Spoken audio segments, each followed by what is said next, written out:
Nunca olvidaré el sonido de esa copa de vino estrellándose contra el suelo, ni su rostro, ni el silencio que vino después.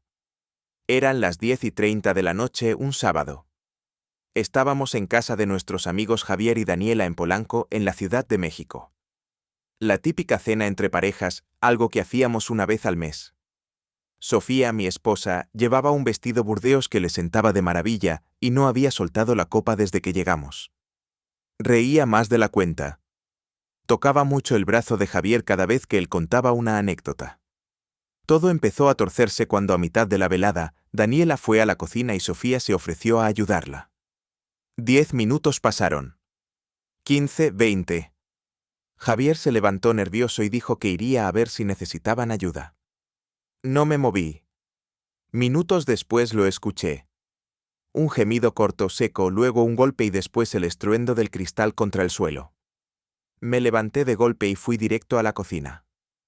Sofía estaba allí sola, con la cara completamente roja, agachada, recogiendo los pedazos de una copa rota. Cuando me vio, intentó sonreír. Me dijo que se le había caído al suelo, pero detrás de ella la puerta de la despensa estaba entreabierta y por el pequeño hueco vi a Javier ajustándose la camisa como si no supiera que alguien lo estaba mirando. No dije nada. No esa noche, pero ese fue el momento exacto en que mi mundo cambió. La mañana siguiente no hablamos de la copa rota, ni de Javier, ni de nada. El desayuno fue mecánico. Yo tostando pan, ella mirando su móvil. Ninguno dijo nada que no fuera estrictamente necesario. Al mediodía se fue al gimnasio, según dijo, aunque se llevó su mejor conjunto deportivo y se maquilló más de lo habitual. Me quedé solo en casa, sentado frente al portátil. Pero no hice absolutamente nada. Solo repasé cada segundo de la noche anterior, desde cómo se ofreció a ir a la cocina hasta la mirada que me lanzó al volver, como si supiera que yo lo había visto todo y estuviera esperando mi reacción. Pero no hice nada, no dije nada y eso me quemaba por dentro. Durante los días siguientes intenté no obsesionarme. Me convencí de que no podía sacar conclusiones por un gemido, una copa rota y una camisa desabrochada, pero no estaba tranquilo. Cada vez que Sofía recibía un mensaje y se levantaba para contestar en privado, sentía que algo se me encogía en el pecho. Empecé a fijarme en cosas que antes no me importaban, el perfume que se ponía entre semana, los mensajes que le llegaban tarde por la noche, las salidas de última hora que según ella eran con las chicas de la universidad y sobre todo la forma en que me hablaba, como si yo fuese un compañero de piso, no su marido. Empecé a escuchar el silencio de nuestras conversaciones, las comidas que ya no compartíamos, las noches que se acostaba antes que yo, las mañanas que salía temprano sin siquiera decir adiós. Y aún así no tenía pruebas, solo suposiciones, dudas que crecían como una planta que nadie riega, pero que igual no deja de crecer. Decidí no preguntarle nada. No quería una versión adornada ni una mentira suave. Quería verla sin filtros. Así que empecé a actuar. Fingí estar ocupado, fingí estar distraído, fingí que no me daba cuenta de nada, pero cada movimiento suyo era un archivo que se almacenaba en mi cabeza. Una noche dije que tenía que trabajar hasta tarde en la oficina, pero me quedé en el coche estacionado a 2 calles de casa. A las 10:17 vi cómo salía. No iba al supermercado ni al gimnasio. Caminó 2 manzanas y se subió a un coche gris que se detuvo justo en la esquina. No vi quién conducía. No pude seguirlo sin delatarme.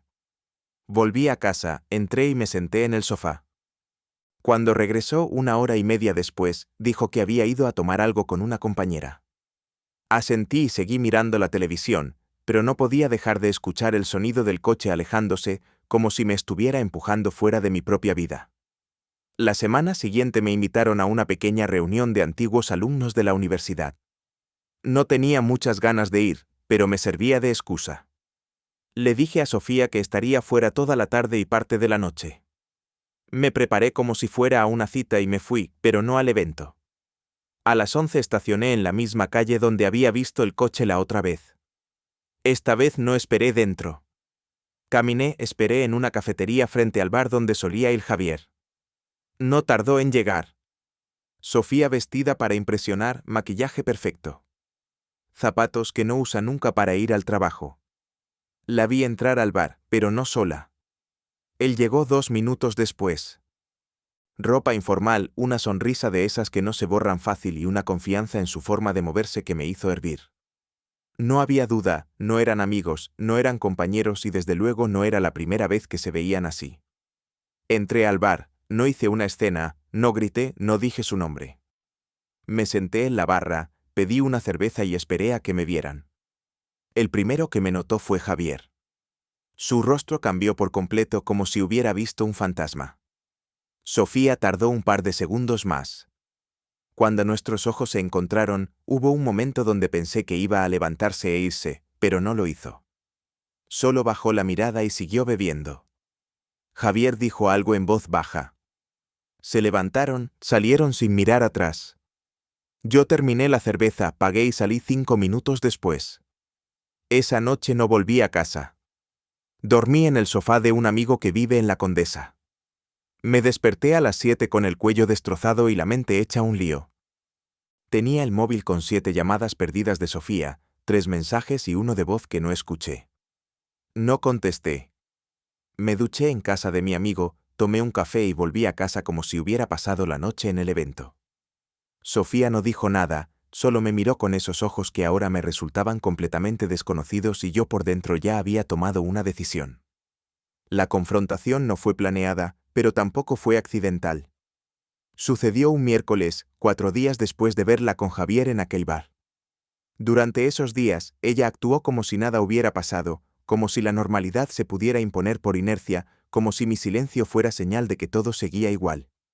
Cocinó una vez, se sentó a ver una película conmigo. Incluso me preguntó si quería ir con ella el sábado a ver una obra de teatro en el centro. Yo simplemente asentía a todo, no porque quisiera paz, sino porque necesitaba observarla, entender cómo alguien podía fingir tanto. Esa noche, mientras cenábamos, decidí que ya no iba a seguir esperando. Ella estaba sentada frente a mí, removiendo el arroz con verduras que había cocinado sin probarlo, y sin levantar la vista del plato, le dije que si quería que habláramos de Javier antes o después del postre. Sofía tardó 3 segundos en reaccionar.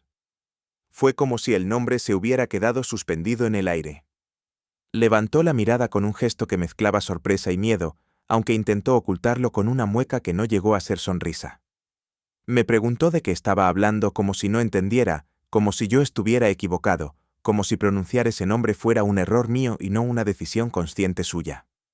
Volví a repetirlo esta vez más claro, más directo. Le pregunté cuántas veces lo había visto fuera del círculo social que compartíamos, cuántas veces se habían besado, cuántas veces había mentido al decir que salía con compañeras. No gritaba, no había insultos, solo preguntas con voz firme. Ella se levantó de la mesa y empezó a caminar por el salón, como si el movimiento la ayudara a pensar, pero no dijo nada. Entonces le pregunté si había dormido con él. Esa fue la frase que la detuvo. Se giró y me miró por fin, como si hasta ese momento hubiese estado hablando con la pared. Me dijo que no habían llegado a eso, que solo habían hablado, que él le hacía sentir escuchada, comprendida, que no era algo físico, que yo no podía entender lo sola que se sentía últimamente. Ahí fue cuando empecé a perder el control. Me reí, no porque me hiciera gracia, sino porque era ridículo pensar que después de años juntos, de haber compartido cada detalle de nuestra vida, ahora ella usara la palabra sola como excusa para mentir y esconderse en la sombra de otro. Me acerqué a ella, no con agresividad, pero sí con determinación. Le dije que lo sabía todo, que la había visto salir con él, que la había seguido, que la había observado reír, tocarle el brazo, acercarse demasiado. Le conté del bar, de la forma en que salieron corriendo al verme, de la copa rota en casa de Daniela, de la camisa mal abrochada. No hubo negaciones, solo silencio. Después, un intento torpe de explicar.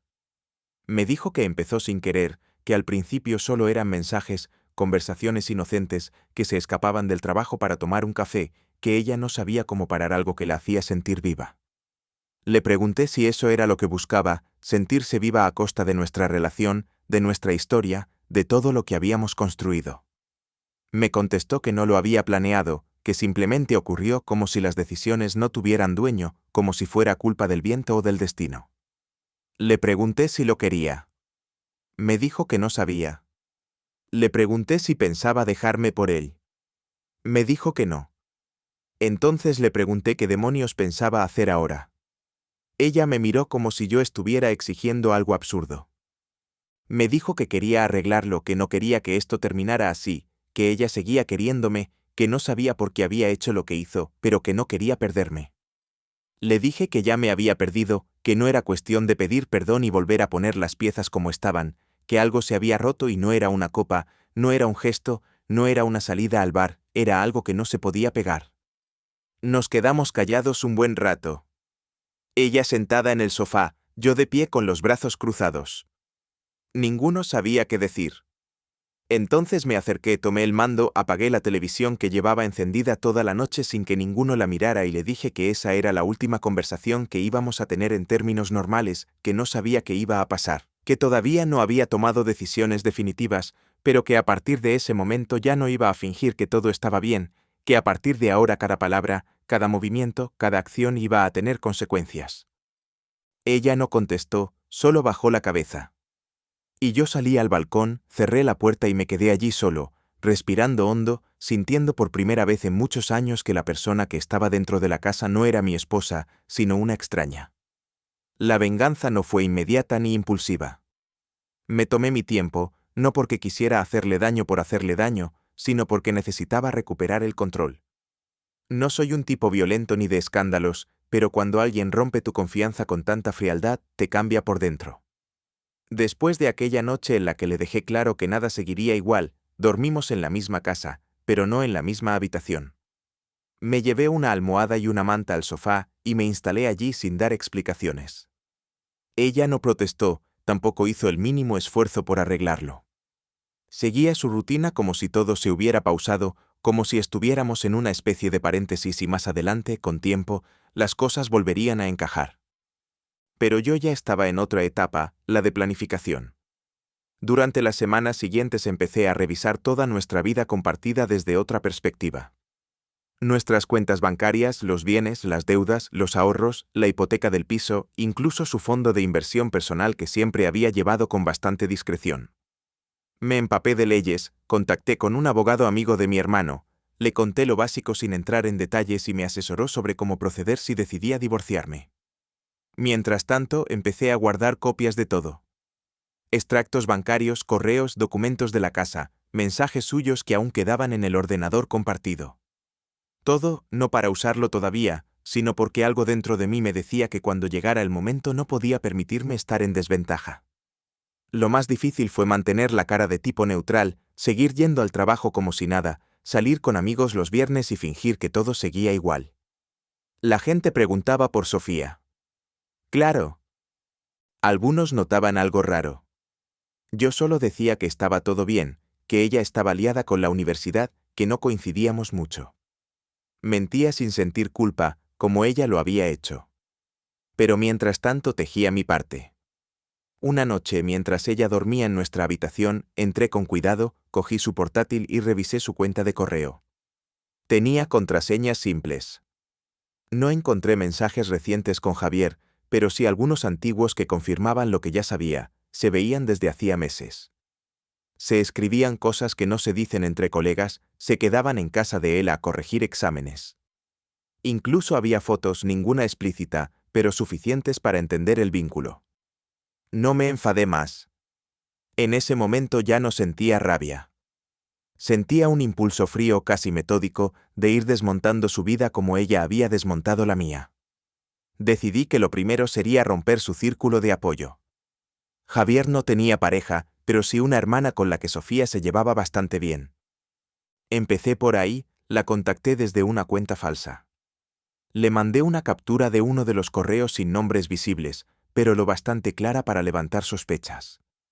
2 días después, Javier me escribió por WhatsApp preguntando si tenía un minuto. Le contesté que no. Me volvió a escribir al día siguiente. No respondí. Después me llamó. Tampoco contesté. Y entonces supe que la bomba ya estaba haciendo efecto. El segundo paso fue desmontar su imagen perfecta en la universidad. Sofía siempre fue la profesora que todos admiraban, la que organizaba actividades, la que iba a cursos, la que ponía cara de responsable y solidaria. Conocía a un antiguo compañero suyo que había salido del centro hace un año por un conflicto con la dirección, alguien que estaba esperando una oportunidad para volver. En su correo no solo encontré cartas de amor, sino pruebas de que ella y Javier habían malversado fondos de la universidad destinados a un proyecto estudiantil para pagar sus viajes secretos, disfrazándolos de viajes de investigación. Invité a comer a ese excompañero, le conté lo que sabía y le pasé parte de las pruebas. Le dije que si quería usar esa información para recuperar su puesto, no iba a detenerlo. No hizo falta insistir. A la semana siguiente, algunos rumores sobre malversación de fondos ya estaban circulando entre sus colegas. Mientras todo eso ocurría, en casa el ambiente era irrespirable. Sofía intentaba actuar como si yo estuviera exagerando, como si nuestra relación se hubiera desviado un poco, pero aún tuviera arreglo. Me decía cosas como no quiero que esto termine así o necesitamos ayuda. Pero yo no respondía. No había nada más que hablar. Ya no se trataba de reconstruir, se trataba de cerrar todo de forma definitiva, pero antes necesitaba asegurarme de que ella sintiera una mínima parte de lo que yo había sentido. El último paso fue más sencillo. Esperé a que tuviera una reunión con los padres de sus alumnos un jueves por la tarde. Me aseguré de que no volvería a casa hasta las 9. Saqué una maleta, metí mi ropa, mis papeles, el portátil y algunas fotos que aún conservaba por costumbre. Dejé sobre la mesa del comedor un sobre con una carta donde explicaba sin emoción que me iba, que no volvería, que el abogado la contactaría en los próximos días y que no tenía nada más que decirle. Junto al sobre puse una copia impresa de uno de los correos que había encontrado entre ella y Javier con la fecha bien visible y otra impresión más, el extracto de la cuenta del proyecto con los pagos del hotel. Salí de casa sin mirar atrás, sin sentir pena ni alivio. Me fui a casa de mi primo en Coyoacán, donde ya tenía una habitación lista. Esa noche dormí por primera vez en semanas sin despertarme con el estómago encogido. Pasaron 3 días desde que me fui antes de que me llamara. No respondió al mensaje que dejé ni intentó localizarme en el trabajo. No mandó ningún correo, solo llamó. Cuando vi su nombre en la pantalla, dudé sin contestar. La dejé sonar. Volvió a intentarlo 1 hora después y luego otra vez antes de dormir. Al cuarto intento respondí, no porque tuviera nada que decirle, sino porque necesitaba cerrar la historia con mis propias palabras. Cuando dije dime, su voz sonó más débil que nunca. Preguntó si estaba bien, si necesitaba algo y después quiso saber por qué me había ido así. Le respondí que no me fui así, sino como debía irme, con todo claro, con todas las pruebas encima de la mesa y sin escándalos, sin violencia, sin dar explicaciones que ya estaban dadas. Me pidió que habláramos cara a cara. Le dije que no tenía sentido, pero que si necesitaba soltar algo podíamos vernos una sola vez y después se acababa todo. Nos encontramos en un parque cerca de casa de su hermana, un lugar público y tranquilo. Ella llegó antes sentada en un banco con la misma chaqueta gris que usaba cuando íbamos juntos a hacer la compra los domingos. Me senté a su lado sin saludar. Nos quedamos en silencio unos segundos, hasta que ella dijo que no entendía cómo algo tan complejo podía resolverse con una maleta y un papel. Le contesté que cuando una relación se rompe por dentro, lo más sano es salir sin hacer más daño. Me preguntó si ya había tomado una decisión. Le respondí que sí, que no había vuelta atrás, que ya no confiaba en ella, que no la odiaba, pero tampoco sentía lo mismo. Me miró y por un instante creí que iba a llorar, pero no lo hizo. En su lugar dijo que no había querido hacerme daño, que todo se le había escapado de las manos, que nunca había planeado enamorarse de nadie más. Le pregunté si estaba enamorada de Javier. Se quedó callada. No hizo falta que respondiera. Le dije que no tenía sentido seguir hablando de él, que ese tipo no era mi problema, que el problema era ella y que no había espacio en mi vida para una persona que decide mirar hacia otro lado cuando su pareja se rompe por dentro. Sofía intentó justificarse. Dijo que se sintió sola, que se sintió invisible, que yo estaba distante desde hacía tiempo. Le pregunté si eso justificaba cada mentira, cada excusa, cada salida. Me dijo que no, pero que necesitaba sentir que era importante para alguien. Me reí sin ganas. Le recordé todas las veces que dejé cosas por acompañarla a reuniones, a cenas, a eventos de la universidad, las veces que cociné para sus amigos, que organicé viajes, que cuidé de su familia cuando ella no podía. Las noches que me senté con ella a ver series que no me interesaban solo porque le gustaban. Me dijo que sí, que lo recordaba, que yo siempre estuve ahí, pero que eso no había bastado. Entonces le pregunté si alguna vez me había dicho que no bastaba. Me miró otra vez, pero no respondió. Le dije que no podía cargar con su insatisfacción, que no era mi culpa si no sabía hablar, si no sabía pedir, si no sabía decir que algo iba mal, que yo no podía adivinar lo que no se dice y que después de tanto tiempo, la única conclusión era que ella eligió el camino fácil, mentir, ocultar y buscar fuera lo que no se atrevió a construir dentro. Me preguntó si había alguien más en mi vida. Le dije que no.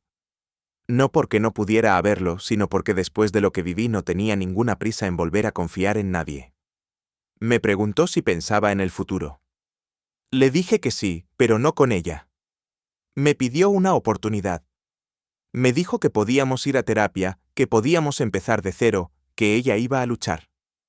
Le respondí que el amor no se construye desde la culpa ni desde el arrepentimiento, que no se puede empezar de cero cuando se ha enterrado lo que había con meses de mentiras, que lo nuestro ya no era amor, sino un recuerdo, una costumbre rota. Me dijo que no me iba a suplicar. Le contesté que no esperaba que lo hiciera, que si aún le quedaba algo de dignidad, haría lo mismo que yo, aceptar que esto estaba muerto y soltarlo. Nos quedamos en silencio un rato más. Luego me levanté, le deseé suerte y me fui sin mirar atrás. No hubo abrazos, ni lágrimas, ni promesas. Solo dos personas que habían llegado al final de una historia. Esa fue la última vez que hablamos en persona. Lo que vino después fue solo papeleo y trámites. Después de aquella conversación en el parque no volví a verla.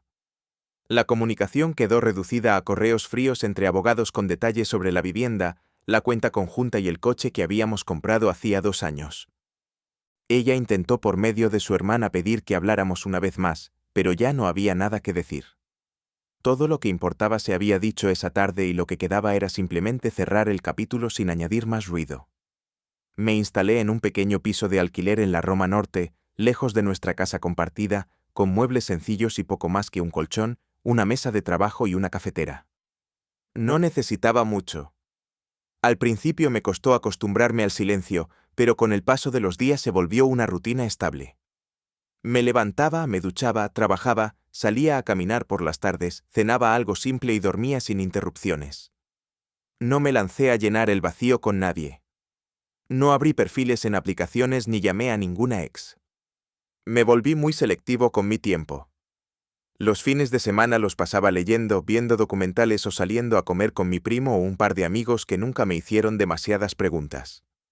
Agradecía eso. La gente que entiende que no hace falta desenterrar todo para ofrecer compañía.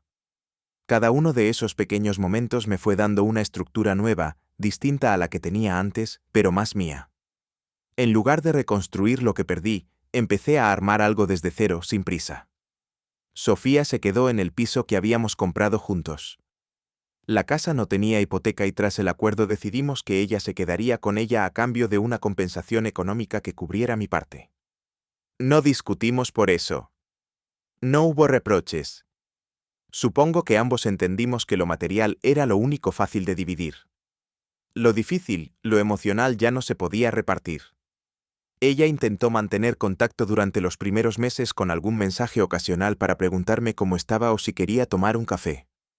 No respondía a ninguno no por rencor, sino porque ya había cerrado la puerta y sabía que abrirla de nuevo solo serviría para arrastrar cosas que ya no tenían arreglo. Lo que más me costó fue reordenar mis propios pensamientos. Había días en los que me despertaba con una mezcla de rabia y tristeza, no por lo que perdí, sino por el tiempo que me tomó darme cuenta de que estaba en una relación vacía mucho antes de descubrir la infidelidad. Sofía no me traicionó de golpe. Fue algo progresivo, una distancia que creció en silencio mientras yo estaba ocupado manteniendo todo en pie. Me sentí estúpido durante semanas por no haber visto lo obvio, pero después dejé de culparme. Entendí que a veces confiamos porque creemos que eso es lo correcto, no porque seamos ingenuos, sino porque elegimos hacerlo con las personas que se supone deberían cuidarnos. Una tarde de domingo recibí un mensaje de Javier. Me pidió perdón, me dijo que entendía si no quería leerlo, pero que necesitaba decirme que nunca pensó que las cosas llegarían tan lejos. No le contesté. Me pareció una cobardía ese tipo de disculpa a destiempo cuando ya todo está roto. A diferencia de mí, él no perdió nada importante, ni casa, ni rutina, ni vínculos reales. Solo se alejó cuando el escándalo en la universidad comenzó a afectarle. Eso decía todo lo que necesitaba saber sobre él. Con el tiempo empecé a notar cómo mi cuerpo dejaba de sentir tensión. Ya no vivía con la mandíbula apretada ni con el estómago cerrado. Me sorprendí sonriendo sin motivo un día en una cafetería cuando una señora mayor discutía con el camarero sobre el azúcar en su café. Me reí sin querer, sin planearlo, y en ese momento supe que estaba bien. No perfecto, pero mejor. No roto, sino funcional. Me dediqué más a mi trabajo, tomé algunos cursos online y por primera vez en años sentí que tenía espacio para crecer sin tener que adaptarme a nadie. No necesitaba aprobación ni compañía, me bastaba con estar en paz. Un año después del divorcio me crucé con Sofía por casualidad en una librería. Estaba sola con unos libros en la mano y cuando me vio se quedó quieta. Me acerqué, la saludé con un gesto y ella intentó sonreír. No hubo conversación, solo un intercambio breve de miradas. Después seguimos nuestro camino. No sentí odio ni nostalgia, solo indiferencia. Y entendí que había cerrado bien, que lo que pasó, aunque fue una herida profunda, ya no me dolía. Era parte de mi historia, pero no definía mi presente. Lo que aprendí de todo esto no es que hay que desconfiar o vivir con miedo, sino que hay que estar atento, que nadie te debe amor eterno, pero sí respeto mientras comparta tu vida. Que cuando algo duele no se puede tapar. Hay que mirarlo, enfrentarlo y si es necesario soltarlo. No hay gloria en aguantar por aguantar. Y sobre todo que la dignidad no se negocia. Ahora vivo tranquilo. No necesito explicaciones, no espero reconciliaciones y no busco que nadie pague por lo que me hizo. Solo quiero seguir sin cargar con lo que otros decidieron arruinar. Porque si algo me quedó claro es que la paz no se encuentra en castigar al otro, sino en no permitir que vuelva a tener poder sobre ti.